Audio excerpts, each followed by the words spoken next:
Hi and welcome to UK ECIG store. My name's Philip Williams and today we're going to be doing a tutorial on how to coil. So what we've got here is we've got everything that we need to do a build and an atomizer. So we've got our snips, this will just help cut the wire.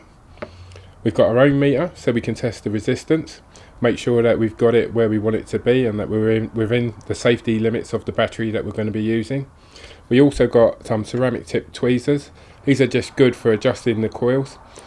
We also have two screwdrivers, one that we're going to use for screwing down the screw heads on the atomizer to trap the wires, and the other one to hold the coil in place. So basically it stops the coil from bending when we're tightening the screws, so it will help keep its shape. We've also got some pre-made coils, we've got some camphor wire, we've got the atomizer that we're going to be using, which today we're going to use the LT Infinite CLT atomizer, which is a great atomizer, and we've got some Vaping Outlaws RAM wick. So what I'm going to do is I'm going to start off with the atomizer. Now the Infinite CLT is I won't call it budget price, but it's probably one of the cheaper atomizers on the market that's really high performance. It's great, you get spare O-rings and some pre-coiled wick, but as we're going to be doing a build to show you how to do it, we're not going to use these either. So with the atomizer first, we're going to break it down. We've got the nice black one here, so I'm going to remove the top cap, the barrel, so we have the base. Now with the CLT, if you're going to do dual coil or quad coils, it's a really easy one to do it on. We've got the two negative posts which are milled out of the solid block of stainless, so they're solid. We've also got a dual positive post, so basically it has a block with two holes and two screws, so instead of having to feed two sets of wires into one hole, they've each got one each, which makes it a lot easier to build on. So what I'm going to do to start with, I'm going to screw this on to our Vaping Outlaws ohm meter, which basically just gives us a nice big sturdy base to work on. So what we need now is the wire. Now I'm actually going to make the coils from scratch, so what I'm going to do is I'm going to use our Vaping Outlaws camphor wire set. Just take that out of the box. Comes in a nice little bag. Remove the wire from the bag.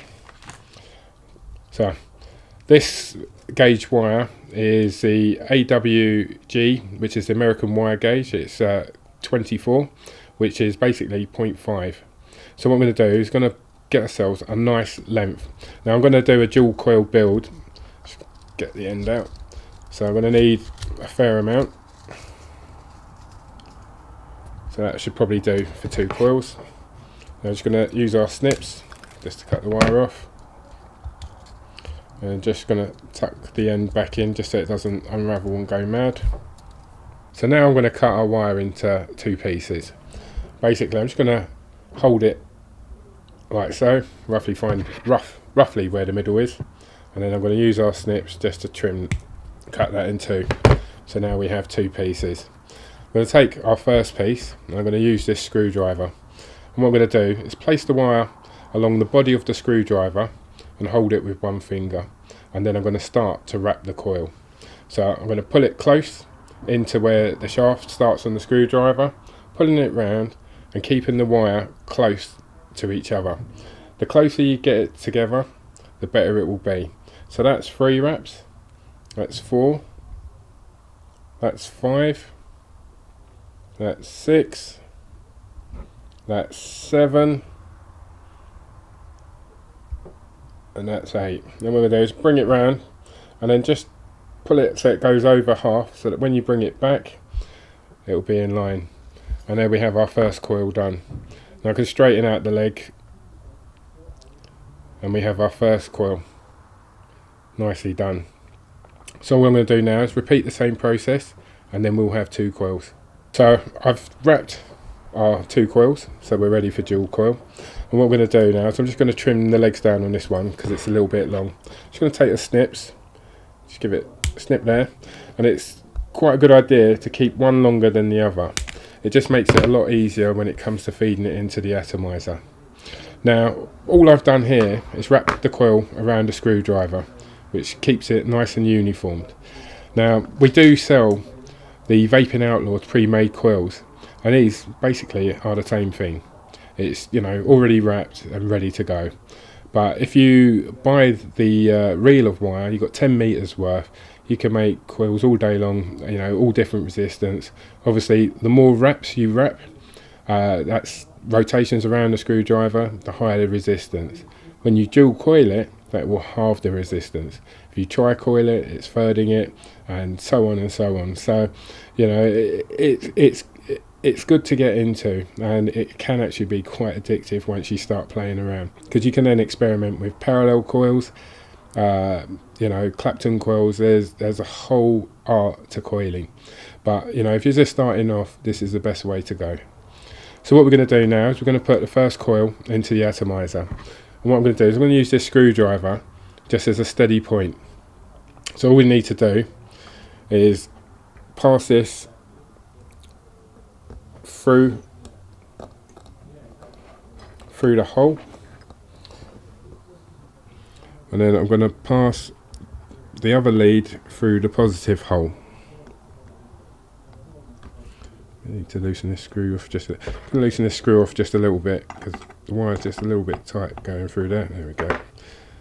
I think I may need to loosen the positive post as well. There we go. Might as well loosen them all off.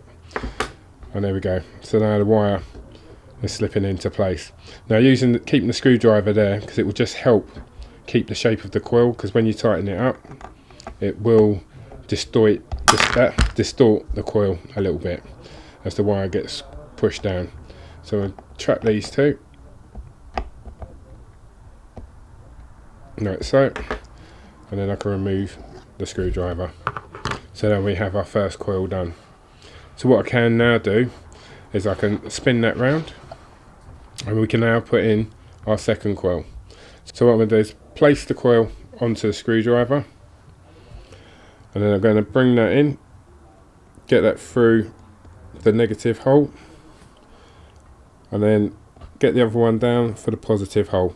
I'm sorry I'm covering this with my fingers.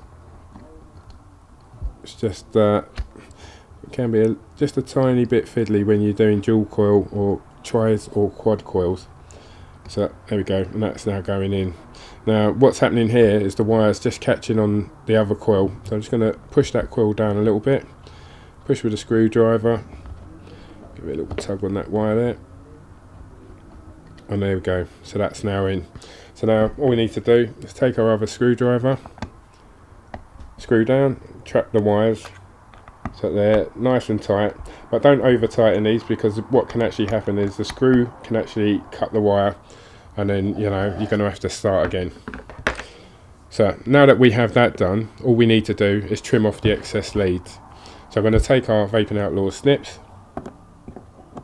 come in close, snip. Make sure that this is always pointing away from you when you do this, because the wires can actually fly off like that, and you know, you could get yourself in the eye or someone else, and next thing you know, you're having to go to hospital. You know, vaping's about keeping yourself safe. If you point it downwards, it will fire down towards the table. And then we've got our last one just in here, it's a snip like that, and then we go. We have our two coils in place.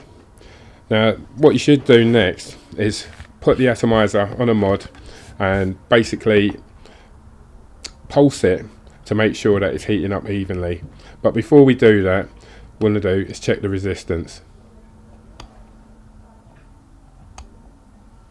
And there we have a 0.41 ohm coil. So this is sub ohm. It's not extreme sub ohm, but it's low enough. So if you're going to be vaping at this sort of range, you really need to make sure that you're using a battery that's capable of keeping this at a safe amperage and keeping yourself safe. We're going to be using a VaporShark RDA, which currently has a Sony VTC5 battery in it, which is 35 amp and well within the limit. So now what I'm going to do is I'm going to bring in the VaporShark. I'm going to remove our atomizer, attach it to the VaporShark, and we're going to pulse it and see how the coils are behaving. Now the coils may need a little bit of tweaking to get them to heat up from the centre outwards. And the way we do this is we're going to use the ceramic tweezers. Just make sure this is on. Right, this is locked. Okay, so now if we press it, we've got a little bit of steam which is just heating up. You can see the coils starting to glow, and if we look at this one here, we can see that it's glowing more from this bit, but it's not really going from the centre outwards. So we're going to take our ceramic tweezers, and even though I'm firing it, I'm going to give it a squeeze, let it go. Okay, that's almost there, but it could still be a little bit better. Just going to keep pulsing it. Okay, that's a lot better. As you can see, if I let that cool down, you'll notice that it's heating up from the middle and going outwards, and that's what you're looking for. Give it a bit more of a squeeze.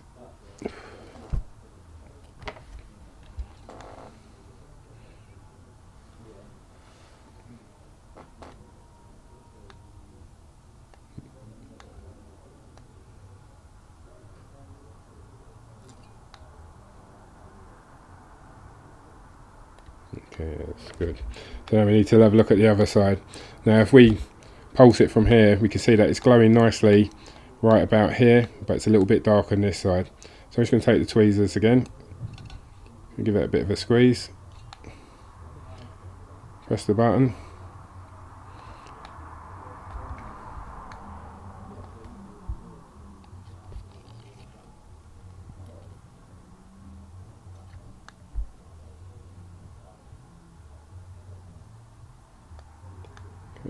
Okay, glowing from the middle. Just give it a bit more squeeze.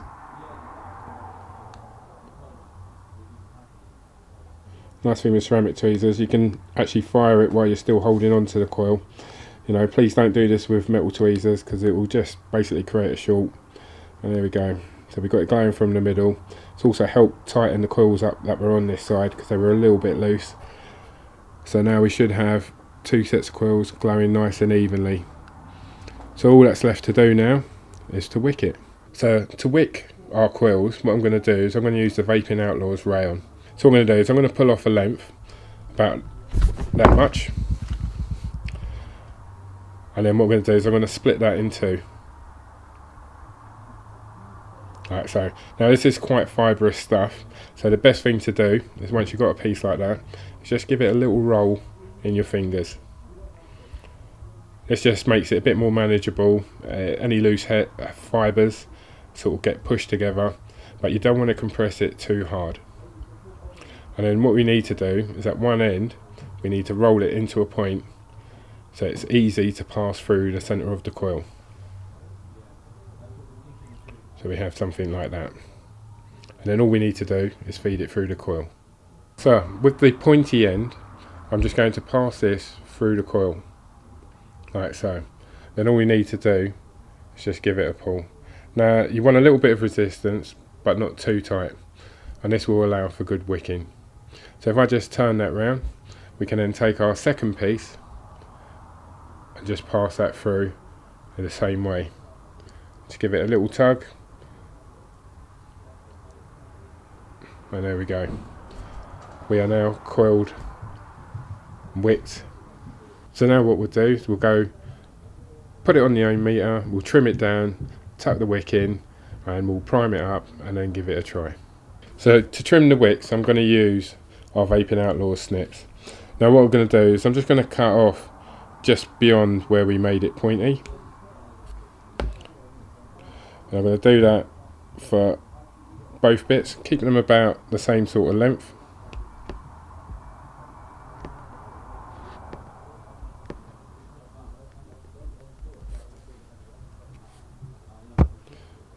Get rid of the excess. And we'll do that on both sides.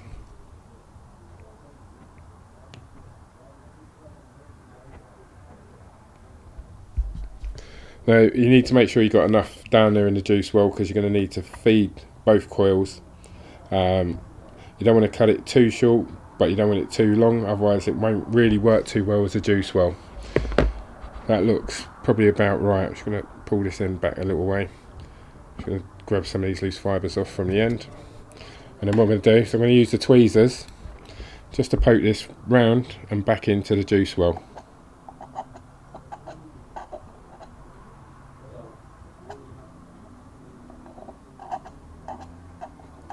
Like so. And do the same on the other side as well. Just pull off some little long excess fibres we got there. So you're going to swing that round. Just poke that down into the juice well. Same with the other side.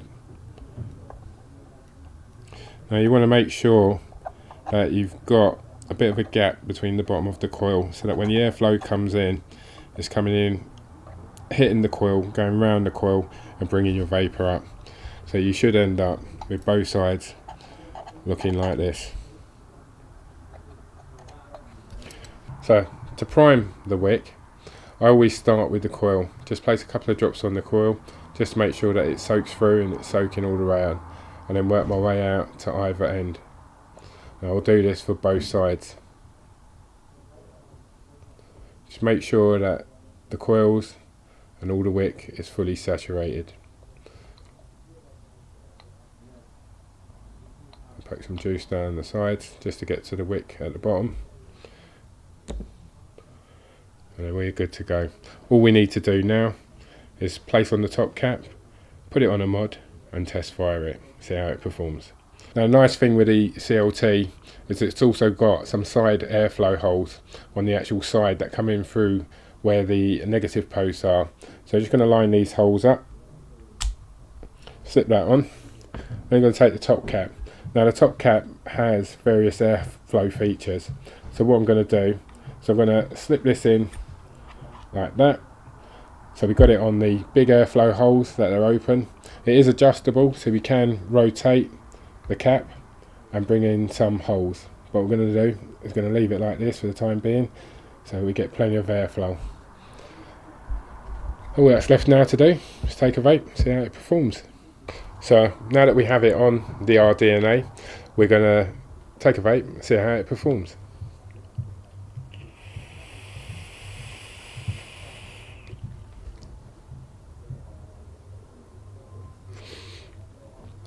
I mean, as you can see from that, it certainly produces plenty of vapour. Like I was saying, the Infinite CLT is considered one of the cheaper atomizers, but with all the features that it has, it's up there with the more expensive ones, and it certainly works well. It's plenty of space, it's easy to build on, and it's great for anyone looking to get into rebuildables as a first atomizer. All the products that have been shown in this tutorial on how to build are available in store, so if you probably have some links at the bottom there, you can check on those, and they should take you through so you can purchase anything that you've seen. I hope you've enjoyed this in-depth tutorial in how to build coils and how to wick your atomizer, and yeah, please subscribe to our channel, which is UK ECIG Store on YouTube. You can also find us on Facebook, Twitter, Pinterest and Google+. And I'll hopefully see you soon.